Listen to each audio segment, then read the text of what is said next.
In the last 48 hours, though, do you support what Hamas launched on Saturday morning?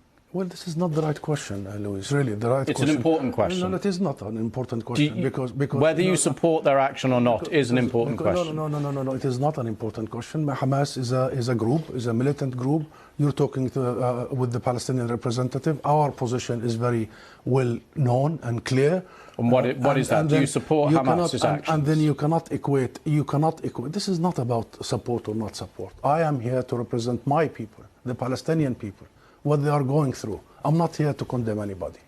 And if anybody that needs to be condemned, it's what you call the only democracy in the Middle East, that is Israel, between parentheses, that is doing what you have just reported, targeting civilians. And this has not just happened the last 48 hours.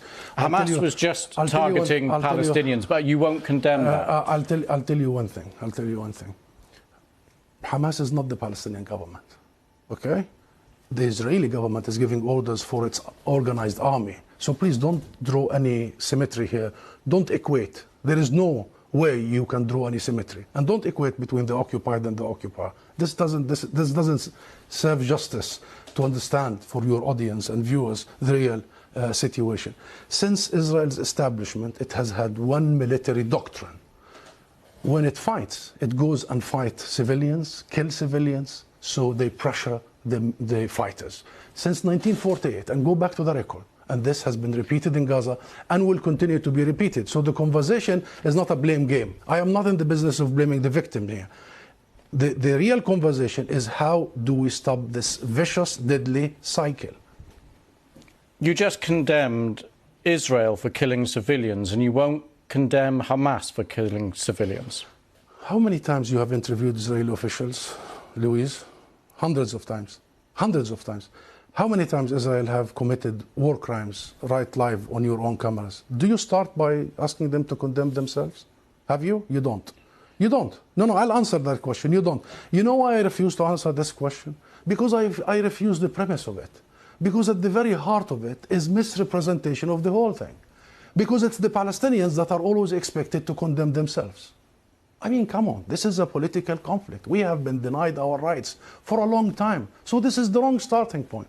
The right starting point is to focus on the root causes, is to try and get out of this extreme dark tunnel, as opposed to this business by BBC and the mainstream media for 75 years. You bring us here whenever there are Israelis who are killed. Did you bring me here when many Palestinians in the West Bank, more than 200 over the last few months? Do you invite me when there is such Israeli provocations in Jerusalem and elsewhere? Because what Israelis have seen, which we started by saying tragic, the last 48 hours, the Palestinians see every day for the last 50 years. You know the situation in Gaza, you've just described it. This is the biggest open-air prison.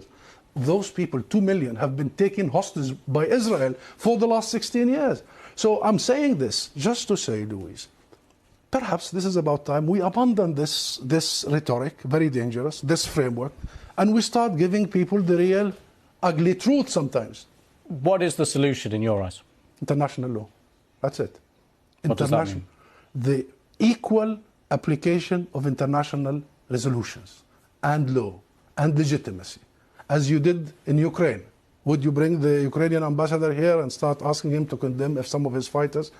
We need to fully and equally apply the rules that were created by the League of Nations after the horrors of the Second World War. We need to make sure that Israel is not the exception. It has been for the last 75 years. We need to make sure that nobody is above the law. Britain is renowned, Louise, for the rule of law. I think that's the solution.